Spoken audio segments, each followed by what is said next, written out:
বেসরকারি শিল্প ও বিনিয়োগ উপদেষ্টা জনাব সালমান এফ রহমান। জনাব সালমান এফ রহমান, আপনাকে আমাদের অনুষ্ঠানে স্বাগত জানাই। অনেক ধন্যবাদ আমাদের অনুষ্ঠানে আপনি যুক্ত হওয়ার জন্য। ডক্টর মোহাম্মদ ইউনুস, আপনাকে আমাদের অনুষ্ঠানে স্বাগত জানাই। আমি আপনার কাছে সরাসরি প্রশ্নে চলে আসতে চাই।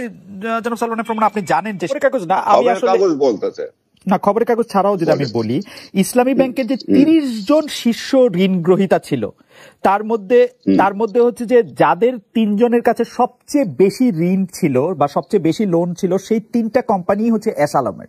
এবং এস আলমের এই যে টেক ওভার ইসলামী ব্যাংকে 2017 সালে বা 2017 সালের পরে 18-19, মানে এই সময়টার মধ্যে যে টেক ওভার, এই টেক ওভারটা আসলে মানে মনে হয় না যে মানে আমি যদি আপনাকে সংখ্যায় বলি, এগুলো অবশ্য আপনি সবই জানেন যে শীর্ষ ঋণ গ্রহীতাদের মধ্যে 3টা বড় ঋণ গ্রহীতা, S Alam super edible oil, S Alam vegetable oil, S Alam steels and refined sugar mill, তাদের কাছেই আসলে অনেকগুলি টাকা ছিল, যে টাকাটা আসলে তাদের থাকার কথা না। মানে সম্মিলিত যদি আমি টাকার পরিমাণ বলি, আপনার নিশ্চয়ই জানা আছে, তারপর আমি একটু বলি যে 18,718 কোটি টাকা, যেটা হলো আসলে 5 বছরে ইসলামী ব্যাংকে এস আলম গ্রুপের ঋণ বেড়েছে, মানে তারা টেক ওভার করার পরে 6 গুণের বেশি। মানে এইটা কি আসলে এটা ঠিক হইল কিনা কাজটা? এটাকে অনেকেই, মানে এটা পত্রপত্রিকায় বলি আর লোকজন বলে, অনেকেই বলছেন যে সেই পুরো ব্যাংকটাই লোপাট করে দিচ্ছেন এস আলম গ্রুপ, বিকজ যে কারণগুলি বলতেছে, এস আলম সরকারের সাথে সংশ্লিষ্ট, ঘনিষ্ঠ, বলা হচ্ছে এস আলমের সাথে সম্পর্ক আছে আওয়ামী লীগের একজন মন্ত্রীর, মানে তো সেটা আপনি আসলে কি হয় দেখেন? বা অনেকে এটাও বলছেন আপনার সাথে সম্পর্ক অনেক বেশি বলে কেউ তাদের কিছু বলতে সাহস পাচ্ছে না, আমি যদি এভাবেও বলি।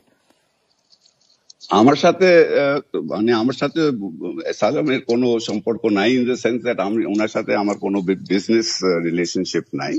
অ্যাজ এ বড় ব্যবসায়ী আমি ওনাকে চিনি, উনি আমাকে চিনেন, কিন্তু আর কি সম্পর্ক আমি বুঝলাম না। আপনি বললেন অনেকেই বলে, কারা বলে কি বলে সেটা আমি ডিটেল জানি না, এটা আমার ব্যক্তিগত ব্যাপারটা বললাম। অ্যাজ ফার অ্যাজ যেটা আপনি বললেন, I will again go back, যে কথাটা আমি বলেছি দ্যাট ঋণ যদি ব্যাংক মনে করে যে বিজনেস ইজ ওকে, ব্যাংক যদি অ্যাকাউন্ট যদি ঠিক থাকে, রেগুলার আছে, payment is regularly made, security ঠিক আছে, তাহলে আপনার আর Bangladesh bank as a regulator যদি স্যাটিসফাইড থাকে, তাহলে সেখানে আমার আর বেশি কিছু কমেন্ট করার না। আপনি হয়তো দেখতে পারেন না, আমাদের দর্শকরাও হয়তো দেখতে পারেন না। আমি আসলে যে কাগজটি দেখতে পাচ্ছিলেন, ইসলামী ব্যাংকের বার্ষিক ঋণ বিতরণের একটা ট্রেন্ড তো আছে। আপনি দেখবেন যে 2016-17 তারিখে সেটা কত টাকা ছিল, 17-18 কত ছিল, 2020-21 পরে সেটা 5 বছরের সম্মিলিত ঋণের সমান হয়ে গেছে। এটা একবারে এটা একটা মানে ফিগারগুলি খুব বোরিং, সেজন্য আমি একবারে সেটা একটা জাম্প দিছে। এটা খুব স্বাভাবিক মনে হয় আপনার কাছে? যে মনে হয় না যে এটা আসলে মানে there are something যেটা আসলে হওয়া উচিত হচ্ছিল না? আমি উচিত হচ্ছিল না কিনা আমি জানি না, কিন্তু I am sure that Bangladesh bank as a central bank will be monitoring this and they should monitor it. যদি আপনি বলছেন, আমি তো সবসময় বলি আপনার কাছে যে স্ট্যাটিস্টিক্স থাকে, আমি সেই স্ট্যাটিস্টিক্স নিয়ে বিশ্বাস করি না, সরি, আমি এই কথাটা বলি না, বিশ্বাস করি না। আমি বলি আপনার কাছে যে স্ট্যাটিস্টিক্স থাকে, আমি যেহেতু অ্যাডভান্স নোটিস পাই না যে আপনি কোন স্ট্যাটিস্টিক ব্যবহার করেন, ওটার উপরে আমি হোমওয়ার্ক করার সময় পাই না। That is I am saying. I am not saying that আপনার স্ট্যাটিস্টিক্স রং আছে, কিন্তু আমি বলছি আপনি যেভাবে স্ট্যাটিস্টিক্স কোট করতে শুরু করেন, I am not in a position to comment on it because I have not done my homework on it. আপনি যদি এর পরে যদি আমাকে আগে থেকে নোটিস দিয়ে দেন, দেখেন এই স্ট্যাটিস্টিক্স আমি ব্যবহার করব, তাহলে আমি ওটার উপরে কিছু হোমওয়ার্ক করে আপনার সাথে তাহলে কাউন্টার দিতে পারি। আচ্ছা, definitely I will do that. আচ্ছা, আমি এবার একটা জেনারেল প্রশ্ন করি, আপনার কাছ থেকে জানতে চাইবো যে আমরা কিন্তু দেখেছি যে এই সরকারের সমর্থক আমরা ব্যবসায়ীদের অত্যন্ত বেশি দেখছি। আপনার কাছে কি মনে হয় যে এই সরকার খুব ব্যবসা বান্ধব? এই প্রশ্ন কেন করছি তারও একটা কারণ আছে। আমি প্রশ্নটা শেষ করি যে 2009 সালে আওয়ামী লীগ যখন সরকার গঠন করে, তখন খেলাপি ঋণ ছিল 22,481 কোটি টাকা। আর্থিক খাত কেলেঙ্কারি, ঋণ খেলাপিদের সুযোগ দেওয়ার পর সেই খেলাপি ঋণ বেড়ে এখন হয়েছে 1,25,257 কোটি টাকা, অর্থাৎ 6 গুণ বাড়ছে। একটা ব্যবসা বান্ধব সরকারের কি এরকম হওয়ার কথা? যে মানে বুঝাই যাচ্ছে যে ব্যবসায়ীরা আসলে খুব ভালো অবস্থায় হয়তো নাই। জনাব সালমান এফ রহমান।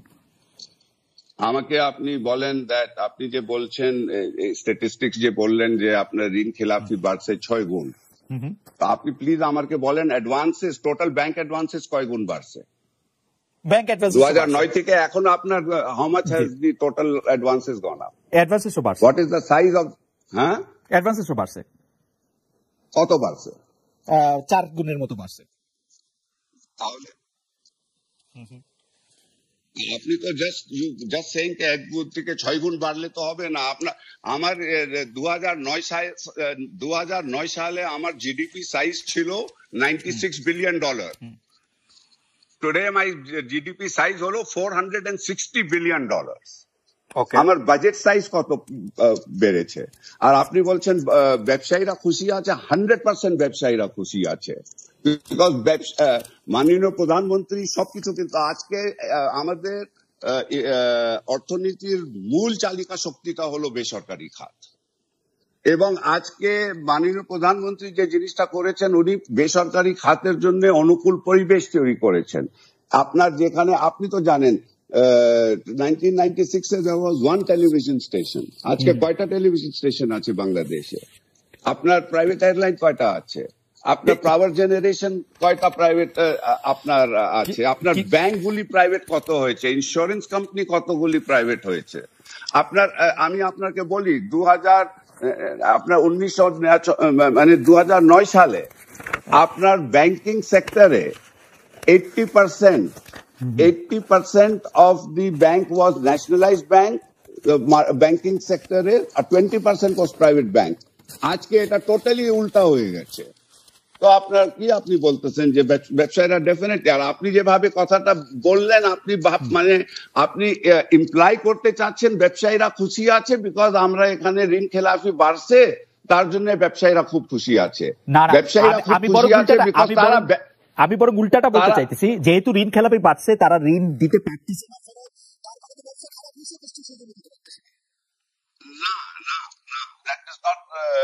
আপনার ব্যবসা খারাপ হলে যে ঋণ ফেরত দিতে পারে নাই, দ্যাট ইজ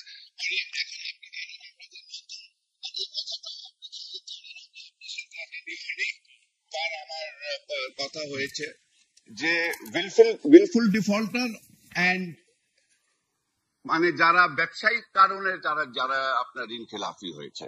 এখন আমরা আইনটা পাস করতেছি, আপনি জানেন ব্যাংকিং কন্ট্রোল অ্যাক্টটাও চেঞ্জ হচ্ছে, যেখানে আমরা উইলফুল ডিফল্টার প্রথমবার, এটা নিয়ে এতবার কথা বলতে বলতে আমরা এখন এটা রিয়েলাইজেশন এসছে দ্যাট আমরা সবাইকে, যারা ঋণ খেলাফি হয় সবাইকে কিন্তু ঢালাও ভাবে আমরা বলতে পারি না। সাম ব্যবসায়ীরা জেনুইনলি ঋণ খেলাফি হয় ব্যবসায়িক কারণের জন্য, আর যারা উইলফুলি করে, যারা আসলে ফেরত দিতে চায় না, টাকা নিয়ে ফেরত দিতে চায় না, টাকা যারা নিয়ে ডাইভার্ট করেছে, টাকা নিয়ে যারা গুলশানে বাড়ি কিনেছে কিন্তু ব্যবসায় লাগায় নাই, ওই ধরনের যারা আছে ব্যবসায়ী, তাদেরকে ডেফিনেটলি আমরা পানিশ করব। কিন্তু there is also আপনি এটা পানিশ করবেন, আপনি এটা বলতেছেন, কিন্তু আমি কিন্তু আপনাকে দেখাইতে পারি যে 2018 সাল, 2017 সাল, 14 সাল, 13 সাল, 22 সাল, 23 সাল সংসদে তালিকা প্রকাশ করা হইতেছে যারা এটা ইচ্ছা করে গুলশানে বাড়ি কিনতেছে, বিদেশে টাকা নিতেছে, কিন্তু ব্যাংকে টাকা দিতেছে না, তাদের নাম আবার আসতেছে, কিন্তু তাদেরকে কি শাস্তি দেওয়া হয়েছে? মানে আপনি আসলে কি বলতে পারবেন? এটা না, আই ডোন্ট এগ্রি। না, এটা ঠিক না, এটা ঠিক না। আপনার হলমার্কের চেয়ারম্যান আর ওয়াইফ এখনো জেলে আছে, আপনার ডেইলি কিন্তু শাস্তি দেওয়া হচ্ছে না, মানে আপনার মামলা হচ্ছে, তাদেরকে অ্যারেস্ট করা হচ্ছে, তাদের বিদেশ যাওয়ার বন্ধ করা হচ্ছে। আপনি যেভাবে বলতেছেন কেন এগুলি হচ্ছে, আমার কোনো অ্যাকশনই কেউ নেয় না, দ্যাটস নট কারেক্ট। অনেকগুলি অ্যাকশন নেওয়া হয়েছে। হলমার্ক কেন? আপনার পরশু, আপনার 7 দিন আগে কিন্তু চিটাগং এর একজন ব্যবসায়ীকে বিরুদ্ধে অ্যাকশন নেওয়া হয়েছে। অনেক ব্যবসায়ীদের, আপনি ব্যবসায়ীদেরকে জেলে দেওয়া হচ্ছে যারা উইলফুল ডিফল্টার আছে। আমার কথা তো মানে আলাদা করে দরকার নেই। আমি 2017 সালের 19 জুন সংসদে কি আলোচনা হয়েছিল সেটা আমি বলি। সংসদে আওয়ামী লীগের কে একজন, মাহবুবুল আলম হানিফ, তিনি বলছেন বেসিক ব্যাংকে 1000 কোটি টাকা মূলধন দেওয়া হচ্ছে, কার টাকা কেন দিচ্ছেন, তারা দুর্নীতির জন্য লুটপাট করবে, আর মূলধন দিতে হবে আমাদের। প্রয়োজনে এই ব্যাংকগুলির বিষয়ে নতুন করে চিন্তা করা হোক, সরকারি টাকা এভাবে লুটপাট করতে দেয়া যাবে না। আমরা যদি বলি বেসিক ব্যাংকের ওই ভদ্রলোকের, যা আব্দুল হাই বাচ্চুর নাম অনেকবার আসছে, তার আসলে কি হয়েছে শেষ পর্যন্ত? বেসিক ব্যাংকে আপনার অনেক লোকজনকে অ্যারেস্ট করা হয়েছে, বেসিক ব্যাংকের অনেক যারা ডিস্ট্রিক্ট ছিল অনেক অ্যাকশন নেওয়া হয়েছে। এখন in fact basic bank was one bank যেটা সরকার মানে যখন ওখানে সমস্যা হয়েছে তারপর এন্টার্ড এন্ড বাংলাদেশ ব্যাংক বোর্ডটা রিকনস্টিটিউট করেছে এবং এখন আবার বেসিক ব্যাংকটাকে মানে সিক হওয়ার পরে ওটাকে কিভাবে ওটাকে আবার ভালো করা যায় সেটা পদক্ষেপগুলি নেওয়া হয়েছে। এখন আপনি ইন্ডিভিজুয়াল গুলি কেসকে অমুকে এটা হয় নাই কেন, অমুকের ওটা হয় নাই কেন, সেটা difficult for me to answer because each case is different. But action আপনি ঢালাও ভাবে বলে দিবেন কি অ্যাকশন নেওয়া হচ্ছে না, কিছুই করা হয় না, বা একটা ইনসিডেন্ট দিয়ে একজনের বিরুদ্ধে অ্যাকশন নেওয়া হয় না তার মানে কারোর বিরুদ্ধে অ্যাকশন নেওয়া হচ্ছে না, এটা আমি কিন্তু কারো বিরুদ্ধে অ্যাকশন নেওয়া হচ্ছে না সেটা বলাটা একটু অবশ্য মানে যে ওভার জেনারেলাইজড হইলো, কিন্তু আমি কারো বিরুদ্ধে অ্যাকশনের কথা আমি বলতেছি না, আমি বলতেছি যে আসলে আপনি সেটাই একটু আগে আপনি বলেছিলেন, তো একই কথা বলেছিলেন, ওর জন্যই আমি উত্তরটা দিলাম। ওকে, আমি বলছিলাম যে মানে কারো বিরুদ্ধে অ্যাকশন নেওয়া হচ্ছে না এখন। ঠিক আছে, আমি আমি আমি আমি যদি আপনি বলছিলেন যে ব্যাংকের সাথে ব্যবসার সাথে আসলে লোন নেয়ার, লোন রিশিডিউলিং এর আসলে সেই অর্থে কোনো সম্পর্ক নাই, কারণ ব্যবসা ভালো খারাপ যেরকমই হোক সেরকম। আমরা একটু আবার বেক্সিমকো গ্রুপে ফিরে আসি। বেক্সিমকো গ্রুপে এইটা 2018 সালের কথা, যখন মানে 2018 কেন মানে কোভিড আর ইউক্রেন যুদ্ধের আগের অবস্থা। তো সেইটার মধ্যে আসলে মানে প্রশ্নটা উঠছিল সংসদে, প্রশ্নটা উঠছিল হচ্ছে যে বিভিন্ন আলোচনায়, মানে শুধু সাংবাদিকরা প্রশ্নটা তুলে নাই, কিন্তু সেই প্রশ্নটা হচ্ছে যে বেক্সিমকো গ্রুপকে কোনো মানে আনডিউ সুবিধা এই সরকার দিতেছে কিনা। কারণ বেক্সিমকো গ্রুপের ভাইস চেয়ারম্যান জনাব সালমান এফ রহমানের কথায় তার আবেদনের পরিপ্রেক্ষিতে ঋণ পুনর্গঠন সুবিধা চালু করছে বাংলাদেশ ব্যাংক। এর আওতায় বেক্সিমকো গ্রুপের 5,000 কোটি টাকা সহ 11টা শিল্প গ্রুপের 15,000 কোটি টাকা ঋণ পুনর্গঠন করা হয়েছে। সেই ক্ষেত্রে লিখিত বক্তব্য আপনি জানিয়েছেন যে সুদের টাকাটা পরিশোধ করার জন্য আপনি সময় চেয়েছেন, কোনো সময়সীমা আপনি বাড়ানোর জন্য আপনি বলেন নাই। আরেকটা ব্যাংকের এটা করার ক্ষেত্রে আপনি বর্তমান ব্যবসায়িক পরিস্থিতি, কিস্তি নিয়মিত পরিশোধ করা দুরূহ হয়ে পড়ছে এটা জানাইছেন। আবার আরেকটা ব্যাংকের ক্ষেত্রে ব্যবসায়িক পরিস্থিতি মানে দুরূহ, মানে ব্যবসা করা দুরূহ, এইটা জানায় আপনি লোন রিশিডিউল করার কথা। তারপরে হচ্ছে কিস্তিতে সুদের হার। আপনি বাংলাদেশ ব্যাংকের না আমি যে বাংলাদেশ ব্যাংকের গভর্নর কি চিঠি লিখেছিলাম সেটা থেকে পড়তেছেন?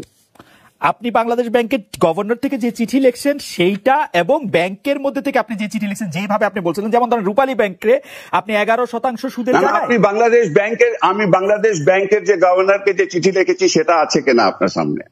বাংলাদেশ ব্যাংকের গভর্নরের কাছে আপনার লেখা চিঠি আমার কাছে নাই, না সরি। তাহলে তো দেন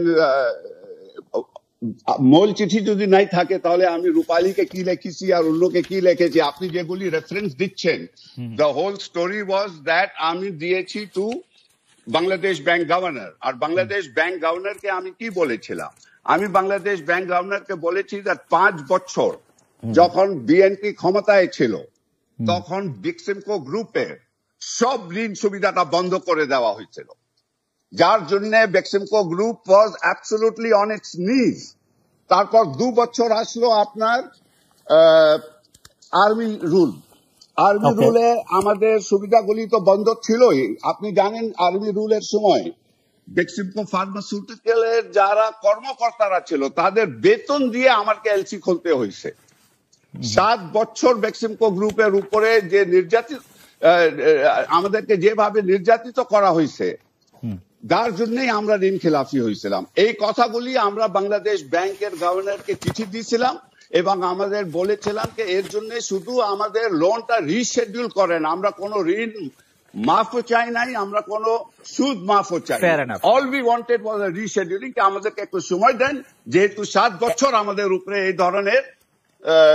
আর আপনি জানেন আমরা ক্ষমতায় আসার পরে কোন পলিটিক্যাল রাজনৈতিক কারণে কোন ব্যবসায়ীর উপরে কিন্তু আমরা এই 15 বছরে অ্যাকশন নেই নাই। যেভাবে বিএনপির সময় যারা আওয়ামী লীগ ব্যবসায়ীরা ছিলেন, যারা আওয়ামী লীগ করতেন তাদের উপরে যেভাবে ব্যাংকিং সেক্টর থেকে যে অ্যাকশন নেওয়া হয়েছে। না আপনি অ্যাকশন নেবেন কেন? তারা তো আওয়ামী লীগই জয়েন করছে, এখন বিএনপির ব্যবসায়ী বলে তো আলাদা কাউকে দেখি না। এবার ইলেকশনের আগে আপনি দেখেন 27 December. No, sir. There are many BNP business people যারা আওয়ামী লীগকে জয়েন করে নাই, তারা ওপেনলি বিএনপি করে তারা খুব ভালো